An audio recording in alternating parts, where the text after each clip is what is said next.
चलिए दोस्तों, आज हम क्या करेंगे, सी प्रोग्रामिंग के अंदर कोई भी नंबर प्राइम नंबर है या नहीं चेक करेंगे। तो सबसे पहले हमें पता होना चाहिए कि प्राइम नंबर्स कौन से नंबर्स होते हैं।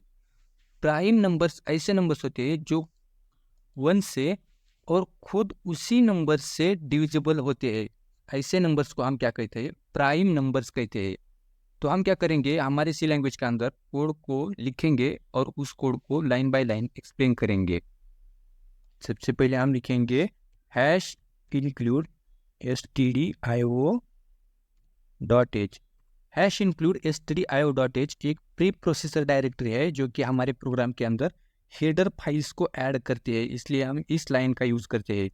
फिर उसके बाद हम लिखेंगे इंट मेन।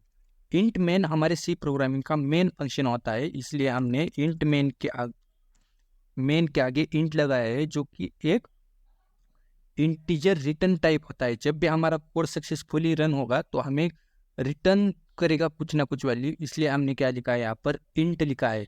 अब हम लिखेंगे इंट। इंट एक डेटा टाइप है जो कि हमने इंटीजर्स नंबर के लिए लिया है।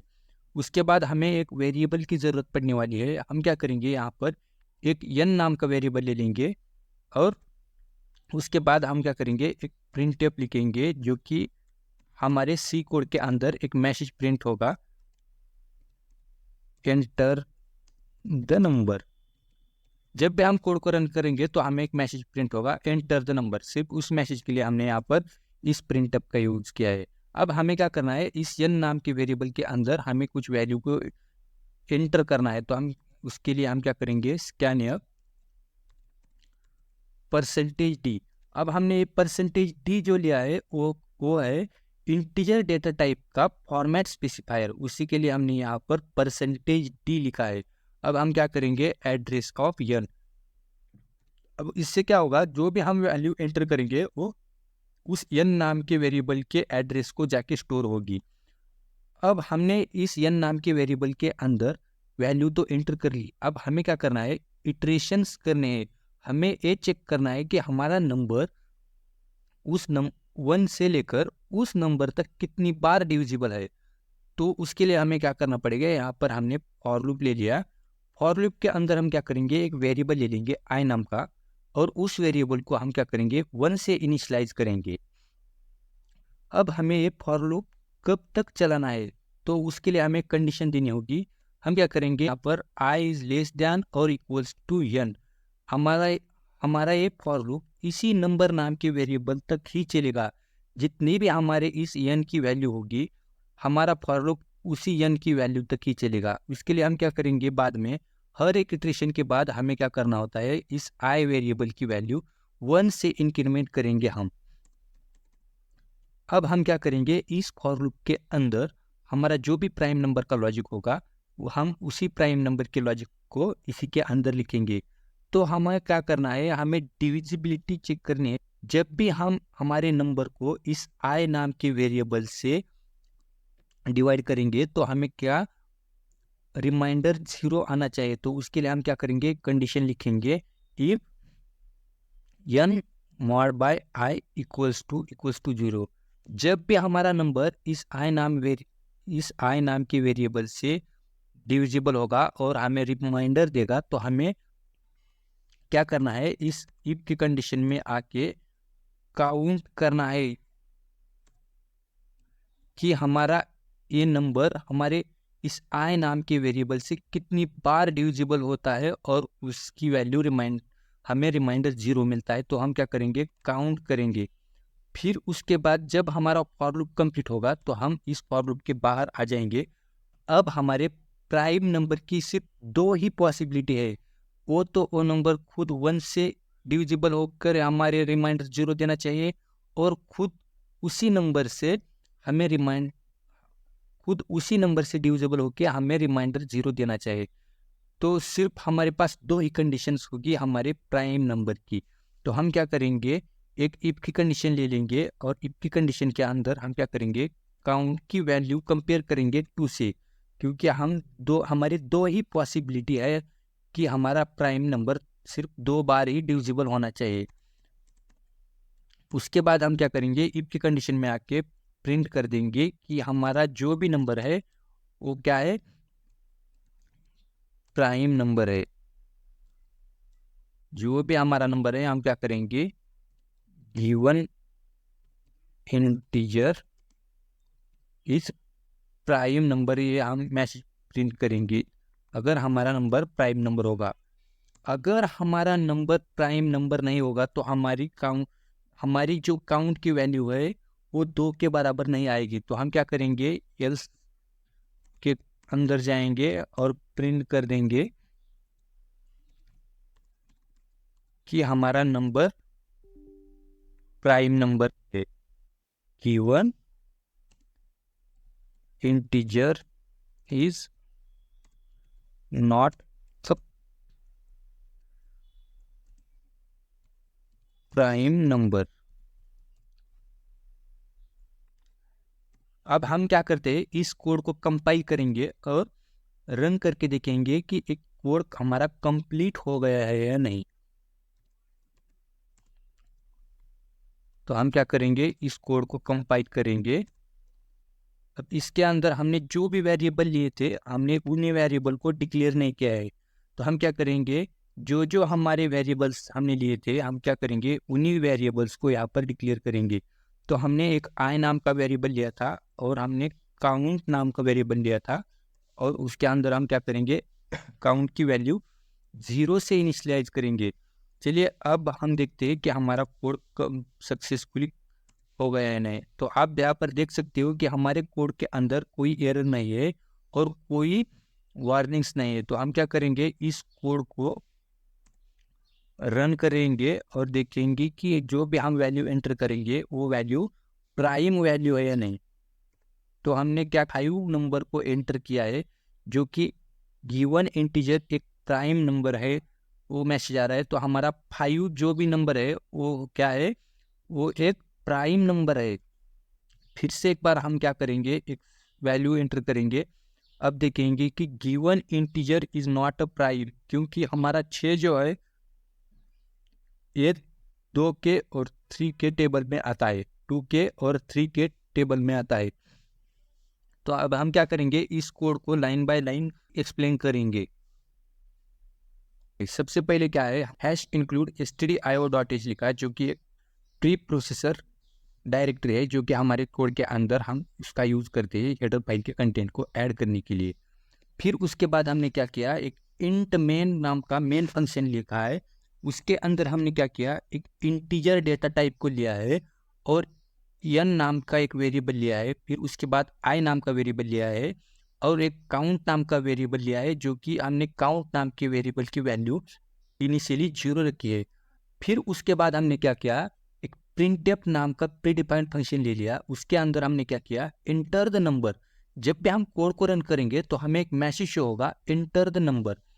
फिर उसके बाद हमें क्या करना होता है, इस n नाम के वेरिएबल के अंदर हमने स्कैनएप के थ्रू कोई वैल्यू, कीबोर्ड यूजर के थ्रू वैल्यू ली है हमने, इसलिए हमने क्या किया, यहाँ पर स्कैनएप का यूज किया है।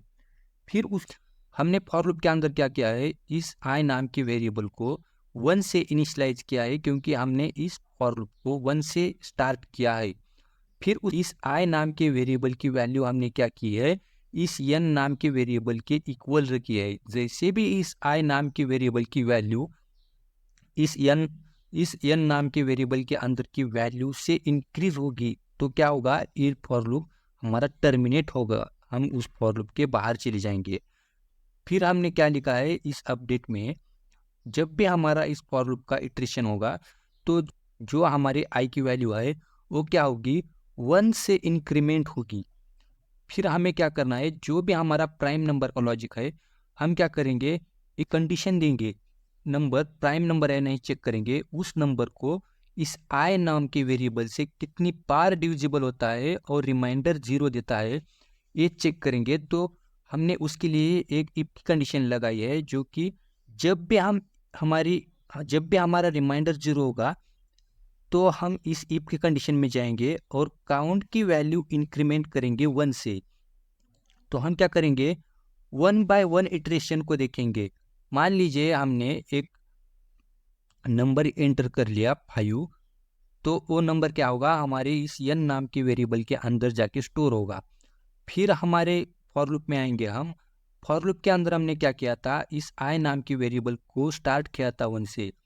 अब क्या होगा, जब भी हमारा आई नाम का वेरिएबल 1 से इनिशियलाइज होगा तो हमारी कंडीशन चेक होगी कि हमारा ये आई नाम के वेरिएबल की वैल्यू हमारे इस 5 जो भी हमारा नंबर हमने एंटर किया था उस 5 से छोटी है या नहीं, हम चेक करेंगे।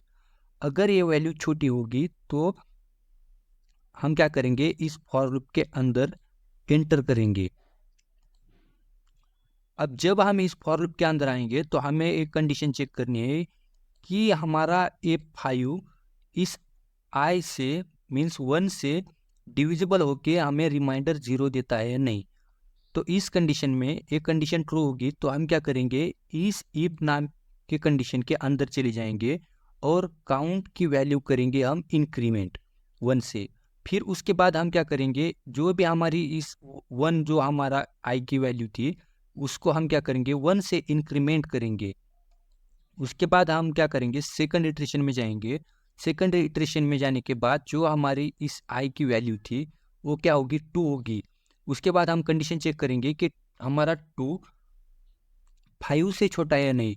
अगर 5 से छोटा होगा तो हम फॉर लूप के अंदर चले जाएंगे। फॉर लूप के अंदर जाने के बाद हम क्या करेंगे, एक इफ की कंडीशन चेक करेंगे।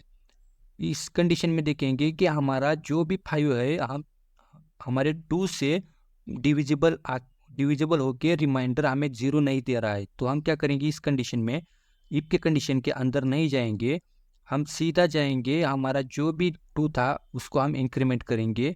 फिर उसके बाद हम थर्ड इटरेशन में जाएंगे। थर्ड इटरेशन में चेक करेंगे कि जो भी हमारा 3 था वो 5 से छोटा है या नहीं। उस कंडीशन में हम क्या करेंगे, फॉर लूप के अंदर चले जाएंगे। फॉर लूप के अंदर चले जाने के बाद हम इफ की कंडीशन चेक करेंगे कि जो हमारा 5 है वो 3 से डिविजिबल होके हमें रिमाइंडर देता है या नहीं। इस कंडीशन ये कंडीशन हमारी क्या होगी, फॉल्स होगी।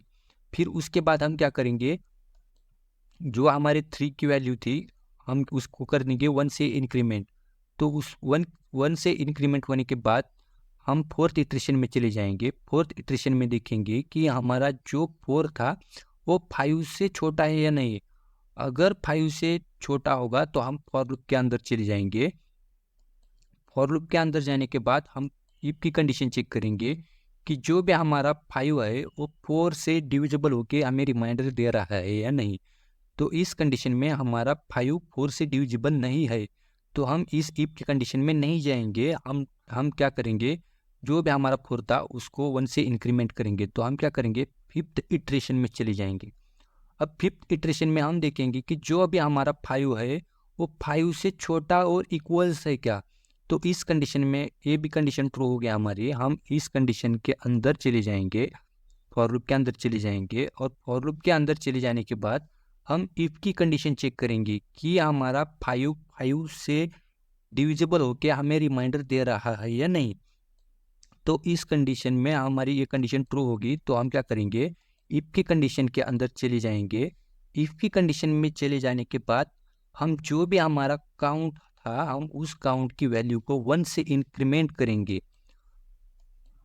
1 से इंक्रीमेंट करने के बाद फिर से हम क्या करेंगे, जो भी हमारा 5 था हम उस 5 की वैल्यू 1 से इंक्रीमेंट करेंगे। तो हम क्या करेंगे, 6th इटरेशन में चले जाएंगे। अब जब हम 6th इटरेशन में चले जाएंगे तो हमें कंडीशन चेक करनी है कि जो हमारा 6 था वो 5 से छोटा और इक्वल्स है क्या नहीं। तो इस कंडीशन में हमारा जो 6 है वो 5 से बड़ा है।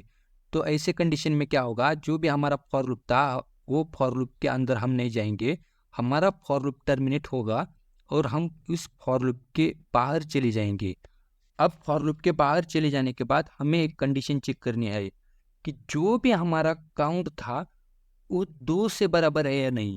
अगर हमारा काउंट 2 से बराबर होगा तो हम इस इफ कंडीशन के अंदर चले जाएंगे और हम प्रिंट करेंगे given integer is a prime number.